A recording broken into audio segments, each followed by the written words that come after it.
দাগ ভাই লিখেছিলেন যে ইফতারের সঠিক সময় কখন। আমাদের সেই ইফতারের সময় আসলে রমজান মাস আসলে একটা বিতর্ক তৈরি হয় যে সূর্যাস্তের সঙ্গে ইফতার করবো নাকি 3-4 মিনিট অপেক্ষা করে নিশ্চিত হয়ে করব। শরীর আসলে কি বলে আপনার মন্তব্য? না, আসলে বিজ্ঞানের এই উৎকর্ষতার যুগে আমরা যদি বলি যে এখন আমরা নিশ্চিত হতে কিছু পারি না, এটা আসলে চরম বোকামি ছাড়া কিছু না।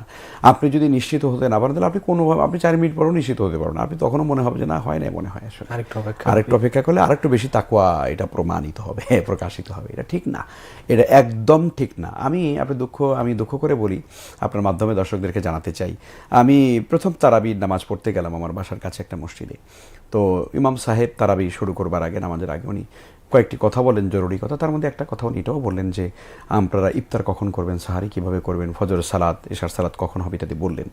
তো সেখানে গিয়ে উনি একটা খুব কথা বললেন, এভাবে বললেন যে আমরা ইফতারের সময় হয় 6টা 2-তে, ফার্স্ট রোজার কথা বললেন, 6টা 2-এ ইফতারে সূর্য অস্ত চলে যায়।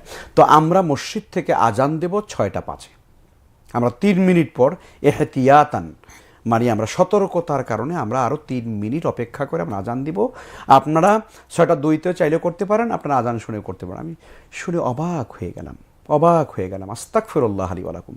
আজীব ব্যাপার, সূর্য যদি 6টা 2 বা 3-এ যদি সূর্য ডুবে যায়, আপনার কোন এখতিয়ার আছে আপনি 3 মিনিট পরে আজান দিবেন? এখতিয়ার আপনাকে কে দিয়েছে? আপনি 3 মিনিট পরে আজান দিবেন, তো যারা রোজাদার তারা তো আরও 2 মিনিট পরে ইফতার করবে। তাহলে আলটিমেটলি কি হলো? সূর্য অস্ত যাওয়ার পরে 5-7 মিনিট পরে গিয়ে অনেক লোকেরা ইফতার করবে। এটা 100% আমাদের জন্য নাজায়েজ কাজ, এটি কখনোই সঠিক নয়। আমরা জেনেছি এবং ইসলামী ফাউন্ডেশনের উদ্যোগে স্বাগত জানাই আমরা। ইসলামী ফাউন্ডেশন এবার তাদের অতীতের সমস্ত রেকর্ড ভঙ্গ করে তারা এবার নতুনভাবে একটা ঘোষণা দিয়েছে যে সূর্য যখন ডুবে যাবে তখনই আমরা ক্যালেন্ডার সেভাবে করে দিয়েছি, আপনারা সেভাবে ইফতার করবেন। কিন্তু কিছু কিছু মসজিদ ইসলামী ফাউন্ডেশনের সেই নিয়ম তারা মানে না, তারা এটাকে অ্যাভয়েড করে। হ্যাঁ, কেউ আবার অ্যাভয়েড করছে, কেউ বলছে না আমরা ওই 3 মিনিট পরে আমরা দিব।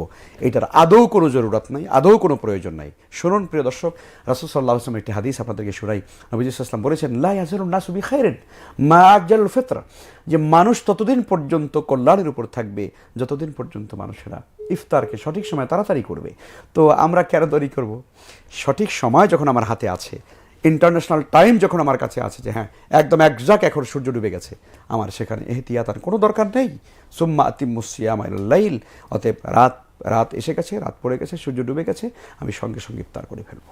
এবং হাদিস এটাও আমি নিজে পড়েছি যে যখন রাসূল সাল্লাল্লাহু আলাইহি ওয়াসাল্লাম নিশ্চিত হতেন তখন ইফতার করতেন, গাছে উঠে দেখার চেষ্টা করতেন, নিশ্চিত হয়েছে ইফতার করে গেছে। সেটা এখন আমরা বিজ্ঞানের তথ্য সহজে করতে পারি, আরো সহজ।